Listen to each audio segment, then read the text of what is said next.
April 12th. Let's get started and see what energy is coming up for you and how the cosmos are playing out in your favor. All right, let's take a look and see. I don't know if I'm going to have enough time to get to Pisces today, but I will try. All right, Aquarius, let's see what energy is popping for you.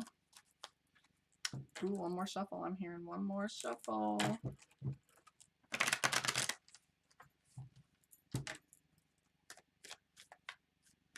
All right, here you go, Aquarius. 10 of Swords. First card that comes up is feeling stuck, restricted. We've got the Lover's card, duality. Page of Coins, looking for money. 3 of Coins, then King of Cups.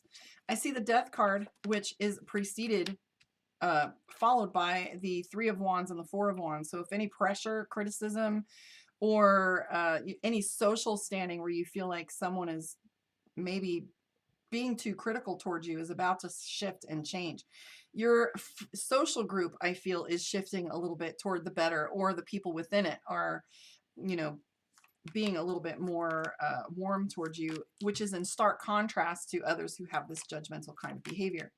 I can tell you moving forward, beautiful cards, by the way, just because you have the 10 of Swords in the very beginning, which indicates restriction, feeling as if you can't move left or right. You then have the Lover's card, which is that duality, switching sides, back and forth, conflict, etc., moving into some really beautiful foundational cards. You have the 8 of Cups, moving quickly, a lot of cups involved, which is emotions, love, peace, and beauty. We've got the 10 of Cups, balance, right? Internal and external balance, even though you're a little overwhelmed at how things move too quickly.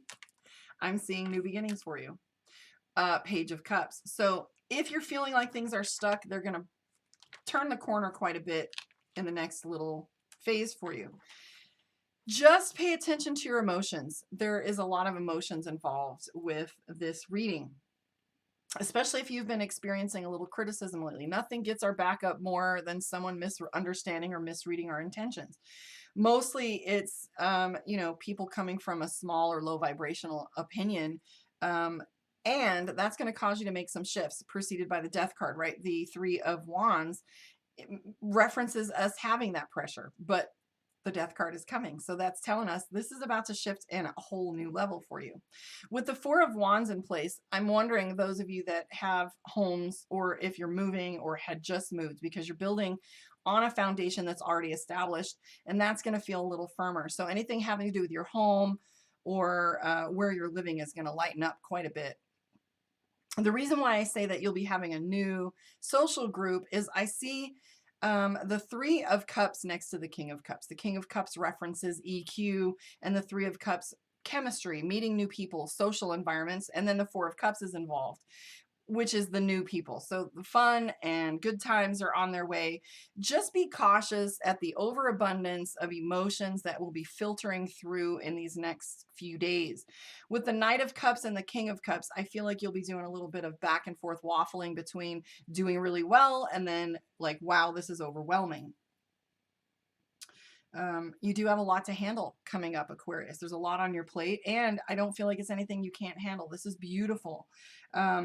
Moving quickly, although beautifully. I'm not going to poke at this any much more because you don't have a lot of major cards, and I don't think that's a bad thing. Major cards usually mean huge upheavals, and what I'm seeing instead is balance. Although you have the Death card, transformation can be beautiful. It doesn't have to be painful, ugly, and we don't have the Tower card, which says that it's going to be a wrecking ball. It's just saying that, you know, based on choices you've already made, let's put it that way. I don't feel like the Death card is coming. I think the result that we're seeing right now is the result of changes that you've already instituted and put into place. Let me look at this again, see if I'm missing anything. So the Lover's card, and I'm betting this is going to show up in your moon reading, which is what I'd like to move on to now. I'm feeling like these are exhausted here. So the Lover's card is all about that balance, feeling in balance and finding that. So balance isn't attained. It's not static. Balance is literally our card for that perfect state between the opposites, right? So the Lover's card isn't my favorite, but it often tells us about striking balance and the struggle that we find in getting there. I'm going to pull some cards for you from my Witch's Tarot. This was a gift, so it's a new one. For those of you who've been following me, I usually use the Divination of the Ancients, Mystic Dreamer, and the Dragon Tarot. But this one was a gift, and I've been told to drag it around with me, and I guess that's because I'm supposed to be using it. So instead of waiting until these ones disappear, and this is the only deck I have, I'm going to use it. For your moon reading, here we go. Aquarius Moon.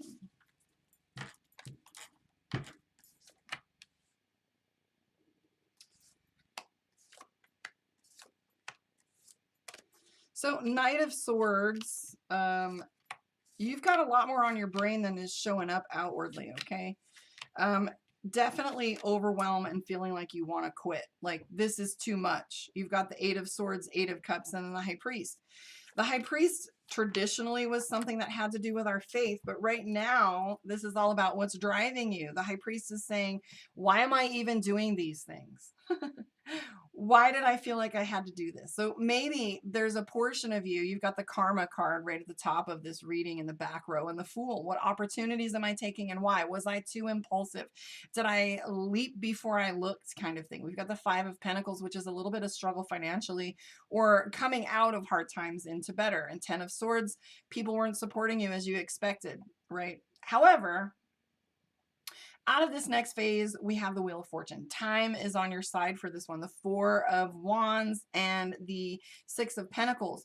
So even though you feel like you're in a bind right now, even though you feel as if things are too heavy or you're wanting to walk away, don't break character now. Don't break your stride. You have a beautiful path in front of you, whatever karma or consequence that had been going on for you before. This is the Justice card, or the Justice has to do with consequence, really. That's what karma is all about, and consequence. So even though it's heavy, you have the Hermit card. Now, the Hermit is often misunderstood for just isolation, but what do we get out of that isolation? What does a monk get from silence? What does a priest get from going off into the monastery? They get time. They get experience, and they get understanding and wisdom. And when they go off in their isolation, they usually come back with a lighthouse. I have seen the way. And so what knowledge is it that you're gathering at this time? What awareness is popping for you? In all actuality, you have the Wheel of Fortune. That's a major card. You also have the Fool card, opportunity, right? So you're at a crossroads right now with a lot of things. I'm picking up that you don't want to carry anyone else's burden. That is the Ten of Wands.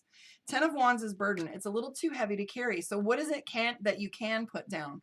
And ultimately, you're wanting to start over and not experience so much heavy consequence, right?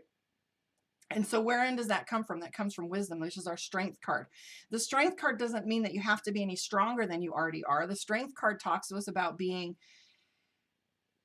wise with our experiences and planning things and making sure that we don't go back on a bridge we probably should have burned. I can tell you, though, that Aquarius right now is hitting a level of overwhelm indicated by the Eight of Swords. So feeling bound, having something in front of you in any direction that you move. And this ultimately puts us in fight or flight, and we freeze. But if you look here, Eight of Cups, walking away. This card represents walking away from something that doesn't serve us. If it's not serving you, you're really not walking away from anything. You're just not giving it any energy and letting it go. Let it go. I always want to sing that song from Frozen. Just let it go. So here's the other thing that the cards are referencing to you. Even though it hasn't been an easy time for you lately, you're not having a breakdown. You're not having a meltdown. We don't see the Tower card. We don't see the Devil card. We don't see the Five of Swords. What we are seeing is the Six of Pentacles. Support, charity, giving, kindness. So if you look and lean on the solid places in your life, the structures are going to be there for you. I'm going to pull a card for you from Divination of the Ancients and see what your message is for this week from my Oracle deck. I want to thank you for hanging out with me. Please let me know where you are in the world, how you feel your reading went. And to book your one-on-one, find me at karmaondeck.com. For those of you on my other social media platforms, it's recommended that you go to my YouTube and you can see the picture-in-picture there and get a better understanding of the cards' relationships to one another. All right, here we go, Aquarius. This is your indicator card for the week, and it's Mastery. Ooh, your Augur. So the Augur references a leader or a master. So in two ways this can be of benefit to you. One, it's indicating that you already have everything that you need, that you are the master of these next steps, and hesitancy will cost you. So are you hesitating? Are you losing yourself in overwhelming anxiety? Like, center yourself and see that you are truly the master of these next steps. If that is not the case, if you don't feel like you have a handle on it, look for your master. Who masters money? That you want to find a good example. Who masters relationships? Who's mastering spirituality around you? This is leaning on your master and finding the ascended master within. I want to thank you for hanging out with me. I will catch you guys on the